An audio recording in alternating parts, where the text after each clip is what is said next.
हमसे रोज लोग आकर पूछते हैं कि मैम हम तो डेली ब्रश करते हैं, 2 टाइम ब्रश करते हैं, प्रॉपर हाइजीन मेंटेन करते हैं, फिर भी हमारे टीथ ब्लैक हो जाते हैं या उनके ऊपर स्टेन्स हो जाते हैं, तो ऐसा क्यों होता है? तो आइए आज इस वीडियो के माध्यम से हम जानते हैं कि हमारे टीथ ब्लैक क्यों होते हैं, इनके क्या रीजंस हैं और हम इन्हें कैसे ठीक कर सकते हैं। Myself doctor Tanu Arora from doctor Sachin Mittal's advance dentistry Model Town Hisar. तो सबसे पहले हम जानते हैं कि हमारे टीथ ब्लैक क्यों होते हैं। टी कॉफी के अलावा और भी रीजन है इसके, जिसके बारे में आज मैं आपसे डिस्कस करूंगी। ब्लैक टीथ सिर्फ कॉस्मेटिक रीजन से नहीं होते हैं, ये टूथ में कैविटी, इन्फेक्शन या फिर कोई भी इन्फ्लामेशन, ब्लीडिंग, गम्स, इनकी वजह से भी हो सकते हैं। रीजन 1, सबसे पहले हम बात करेंगे चाय कॉफी से होने वाले स्टेन्स। दांत की 3 लेयर्स होती हैं, इनामल, डेंटिन एंड पल्प। जो चाय कॉफी से स्टेन्स आ रहे हैं वो हमारे इनामल पे डिपॉजिट्स होते हैं, यानी कि एक आउटर लेयर, जो सबसे आउटर लेयर है टीथ की, उसके ऊपर डिपॉजिट हो रहे हैं। तो वो हमारे डेंटिस्ट के पास जाने से जनरल ओरल प्रोफाइलैक्सिस, जिसको हम नॉर्मल लैंग्वेज में डेंटल क्लीनिंग या स्केलिंग बोलते हैं, उनसे वो ठीक हो जाती है। सेकेंड रीजन है पुअर ओरल हाइजीन।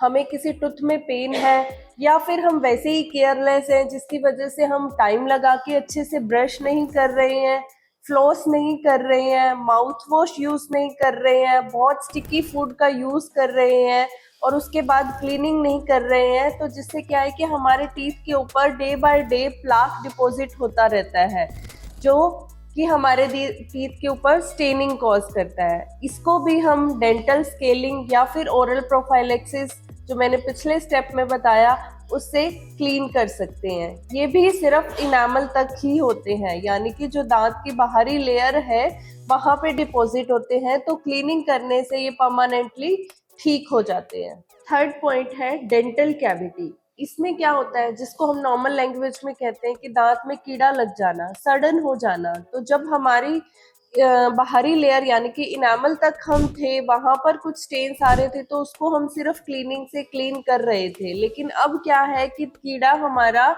जो इन्फेक्शन है वो दांत की सेकेंड लेयर तक प्रवेश कर गया है, यानी कि उसके ऊपर डैमेज होना शुरू हो गया है। तो वहां पर हमें कैविटी हो जाती है, जिसको हम सिर्फ क्लीनिंग से ठीक नहीं कर सकते।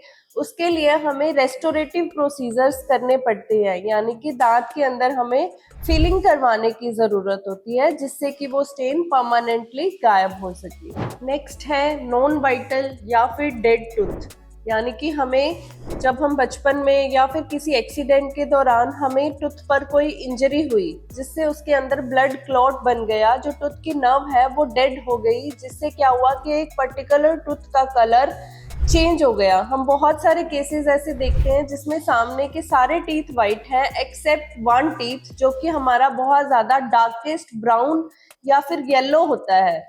वो इसी की वजह से होता है कि उसमें बचपन पे कोई चोट लगी थी, जिससे वो टूथ के अंदर जो पल्प थी, जो थर्ड लेयर होती है टूथ की, वो डेड हो चुकी थी। इसी की वजह से उसका कलर चेंज हो गया। तो इसको करने के लिए हमें रूट कनाल करना पड़ता है।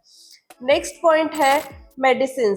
जनरली बच्चों में बचपन में हमने कुछ एंटीबायोटिक्स या कुछ ऐसी मेडिसिन का यूज किया था, जिसकी वजह से उनके टीथ पर स्टेनिंग हो सकते हैं, जैसे कि टेट्रासाइक्लिन अगर बच्चों ने बचपन में ली है तो उसकी वजह से भी उनके टीथ के ऊपर ब्लैक स्टेनिंग हो सकती है। तो वो हमारी ओरल प्रोफाइलैक्सिस से क्लीन हो जाती है, यानी कि जब हम दांतों की सफाई कराते हैं तो वो परमानेंटली क्योर हो जाते हैं। Thank you.